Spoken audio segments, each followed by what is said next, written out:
কিন্তু সমস্যা করছে ওই রাত্রের ব্যাপারটা। এতটা রিস্ক নিয়ে কেউ তার বাড়িতে তার জানালার কাছে দাঁড়িয়ে থাকবে, এটা অতিরিক্ত রকমের বাড়াবাড়ি বলে মনে হচ্ছে না? সে তো ঠিক, কিন্তু তাহলে এই ফলো করার ব্যাপারটা কি মনে হচ্ছে তোমার? ব্যোমকেশ কিচ্ছু বলল না, শুধু বলল, কাল সকালে তৈরি থেকো, আমাদের একবার বেরোতে হবে।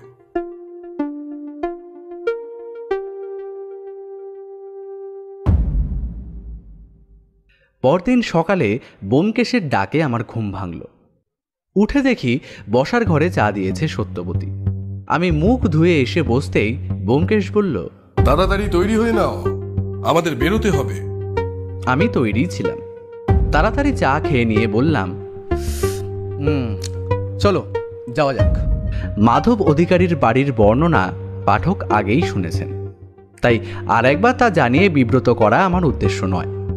বরং যেটা জানানো প্রয়োজন তা হলো দোতলার ঘরের জানালাগুলো সব পেছনের দিকে, আর সেই জানালার নিচের সোজাসুজি একতলায় জানলার কার্নিশে দাঁড়িয়ে ওপরের জানলার নাগাল পাওয়া অসম্ভব।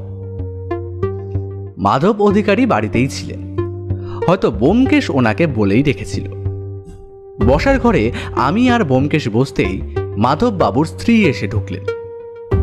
মাধববাবু আগেই জানিয়েছেন তার নাম সাবিত্রী। মাধববাবুর চেয়ে বয়স অনেকটাই কম বলে মনে হলো, চেহারায় আভিজাত্য আছে। তিনি আমাদের উল্টো দিকের একটা গদি লাগানো চেয়ারে বসে নমস্কার জানালেন ব্যোমকেশকে। সেও প্রতি নমস্কার করে তাকে প্রশ্ন করল, আচ্ছা, আপনার কি মনে হয় কোনো শত্রু আছে যে মাধব বাবুর ক্ষতি করার জন্য এমনটা করতে পারে? আসলে ব্যোমকেশ বাবু, আমি তো এসব ব্যাপারে জানি না। ওনার ব্যবসা কিংবা অন্য ব্যাপারে উনি বাড়িতে কথাবার্তা একটু কমই বলেন। তবে কিছুদিন আগে ওনার একজনের সাথে ব্যবসা নিয়ে কিছু সমস্যা হয়েছিল, তাই আমার মনে হয় তিনি যদি...